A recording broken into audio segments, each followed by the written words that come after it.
welcome back to Life Enrichment with Hank Ballinger. Today we want to talk about how to get into good debt. Now, the last video we talked about the difference between good debt and bad debt. If you haven't seen that, go back and watch that video and then come back and watch this one. Make a little more sense. But there is a major difference in bad debt and good debt. One is you load up bad debt on the liability side of the asset sheet, of the balance sheet. The other is you load up on the asset side of the balance sheet when you try to build wealth. So very, very different types of debt.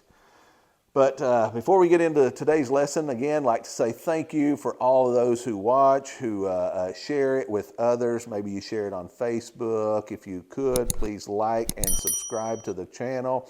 We would greatly appreciate that. Helps our algorithms.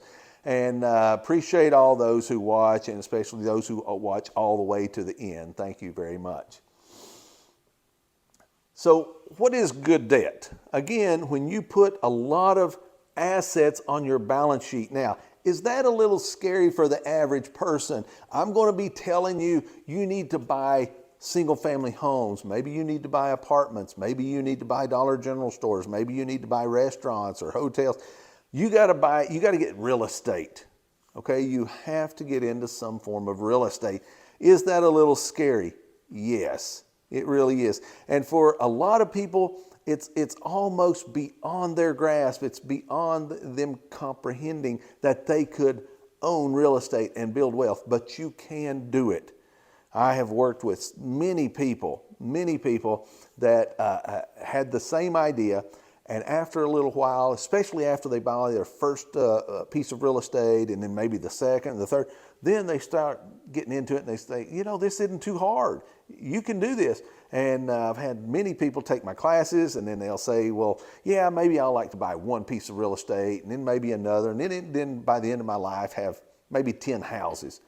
And some of those same people now have 70, 80, 90 units. So it is very possible. It is very possible. You can do it.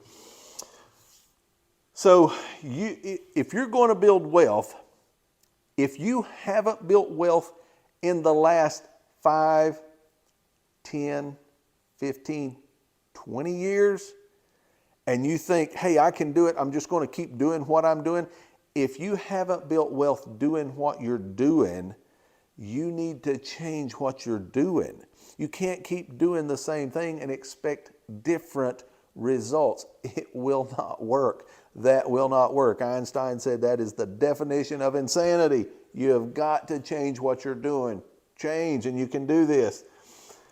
Change your lifestyle a little bit. Maybe you just need a little tweaking.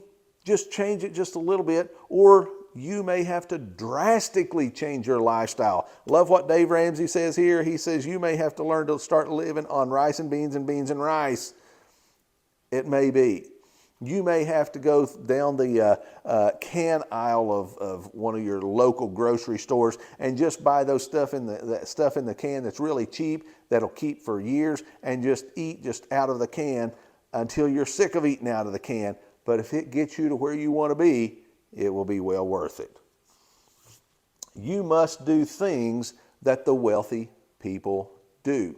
Now, when people become wealthy, it's not by happenstance. It's not an accident. It's a well planned out, well thought out move on their part. It's not just something that happens. A lot of people will say, people that are wealthy, they'll say, they just got lucky.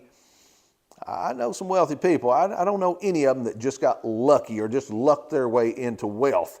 It's planned out. It's methodical. It's systematic.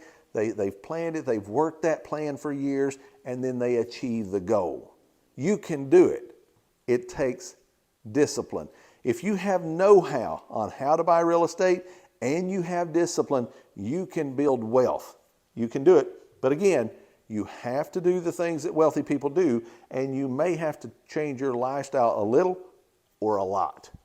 Now, set specific goals. Now, what are specific goals? You can't just say, well, I'd like to be a millionaire, or I'd like to be a billionaire. That's a little generic. No, that's a lot generic. You can't do that. You got to be very specific. What do you want to do? What do you want to accomplish? Maybe you want to set goals and achieve those goals. I generally talk about real estate, but maybe your goals are something else. Maybe you like to write a book or become a nurse or a doctor or whatever. Whatever your goals are, set those goals. Be very systematic. Be very determined. You're the only one that can be determined in your life. Nobody can be determined for you. That's a personal thing. You have to do that. Set specific goals. Really work hard to achieve those goals. Look up things on the internet. Watch podcasts. Watch videos. How you can achieve the very thing that you want to achieve. There's probably videos out there, and a lot of them. Now, this one is tough. I do two types of classes, okay? One type of class is how to get people out of debt. I take them and I try to work with them and teach them, okay, you're in debt, you got this much credit card, you got this much student loans, you got this much car payments, you got this much house payment, you're really in debt. Let's get a plan and get out of this. And I've helped some people do that. The majority of people that take that class, they work it a while, but they still want to do the things that they've been doing. It's not possible. If you continue to do what you've always done, you'll always get what you always got. You can't keep doing those same things. You have to change. And it's going to be tough. It is no fun, zero fun, many times. Again, love what Dave Ramsey says. He says you don't go into a restaurant unless you're working there. You don't go there to eat because you can't afford it. Get good at saying those words. I can't afford it. They're tough 4 words. They are tough. Get good at saying them if you want to build wealth and change your lifestyle. You must, again, this is the tough one, you must set a budget. Now, you can go online and get a lot of budget books and a lot of different budgets that it'll have everything broken down. Now, generally when I go over these classes and I tell people they need to set a budget, they will put down stuff like their house payment, their car payments, their taxes, insurance on their houses, on their cars, their gas for their cars, and the common ones, the utilities, stuff like that. And then I'll ask them, did you put money in there for haircut? Well, no. I say, well, do you get a haircut from time to time? Well, yeah. Well, then that needs to be in your budget. And then I'll look at them and I say, do you ever buy Christmas presents for people? Well, yeah. Well, how much do you normally spend? Sometimes $1,000, sometimes $2,000 a year. I say, you've got to budget that. So you've got to say, let's say you spend $1,000 a year on Christmas. You've got to take $1,000, divide that by 12, and then put that much back each month so that when Christmas rolls around, you have the money to buy those Christmas presents. That's a budget. Then you've got to put birthday presents. You've got to calculate about how many presents, how many people you buy birthday presents for in the whole year, how much you spend per person, and allot that back in your monthly budget. You've got to figure out how many weddings you generally attend, how many graduations. You've got to budget for everything. That is what a budget is. You have everything allotted in there. All holidays. Do you buy stuff for Easter? Do you buy stuff for Christmas, for Thanksgiving, for Halloween? Do you buy things for all of those holidays? If you do, that has got to be in a budget. If it's not in your budget, you don't buy it. It's simple, but you have to budget for it. Again, I know it's no fun. It is zero fun. But if you're going to get serious about life, if you're going to get serious about building wealth, this is the things you have to do. Now, this is the negative side, or the things you can't do. You got to do this and you got to get a budget. This is the positive side. We'll get to that in a minute. That's the fun part of building wealth and getting into good debt. But these, if you're in bad debt, you have a lot of negative equity items, which is a house, cars, a lot of watches, stuff like that. You go on vacations, you got boats, those things. Negative equity items are going down in value and you're still paying on them. A budget will really help you. And I know a lot of people, they hate budgets. And I have talked to people that as soon as I tell them in my class they got to get on a budget, and I say I'm going to work you with it through this with you, they don't come to the next class. They're done. I'm going to build wealth. I'm going to do it my way, the way I've always done stuff, and I'm broke, but yet I think I can do it my way. It won't happen. It will not happen. You have got to get on a budget. You must spend less than you make.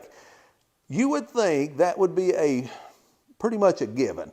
If you make this much money, you cannot spend this much every month and build wealth. You have got to spend down in here. I don't know any wealthy people that spend more than they make. I don't care how wealthy you are. If you spend more than you make, before long, you will be broke.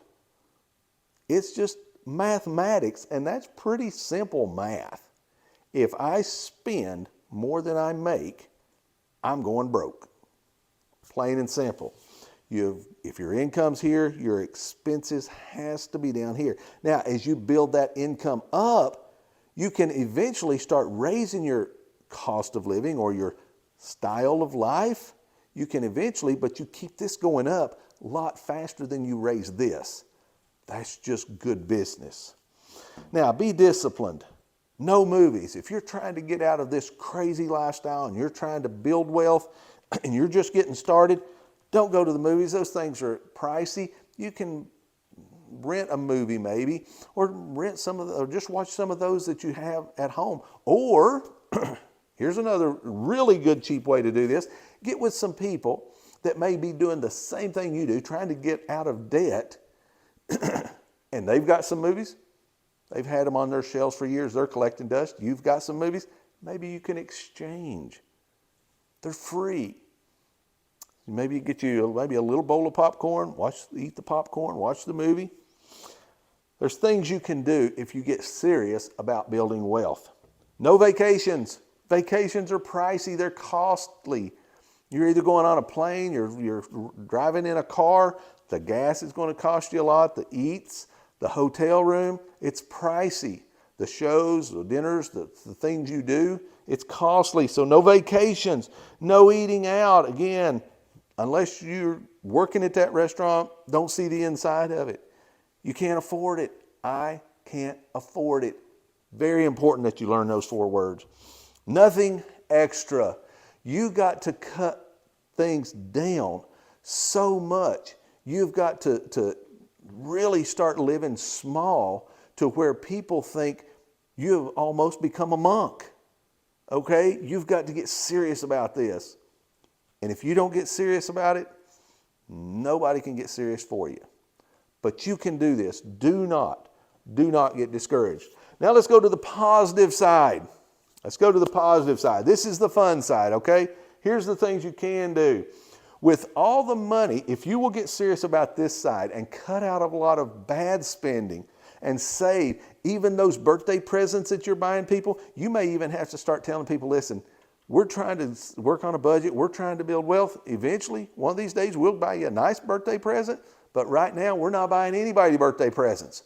We're not buying anybody Christmas presents except our kids. Okay? Now, with all the money you save, if you get serious about this, with all the money you save, you could start buying, maybe to start with, a single family home. I had a friend, he just started buying $10,000, $15,000, $20,000 homes. He's almost right now got about 50 units. 50 units, apartment units, and he started out with a single family home. Anybody can do it. Apartments. The reason you may want to buy multifamily is because in the same amount of time you can chase one home, you can buy 10 units or 20 units or 50 units or 100. And in the same amount of time, your bang for the buck is much better. So you might buy a single family home, you might buy apartments, you might start a car detailing job or a job that you could hire some other people to do. You're not doing it, you're hiring others, but you're making a lot of money from that. Maybe you do an Airbnb, you buy a house at a house level, but you're charging Airbnb prices, so in a month's time you make a lot of money on that Airbnb. Okay? So There's a lot of things as you start buying real estate that's income producing. You may hang on to your job, and now you have other income producing properties that's not only income producing every month, but they're also going up in value, and each year you're getting the value of that property going up in value, equity. Now, the more as you buy assets and put them on the asset side of the balance sheet, as you buy these, the more you put back.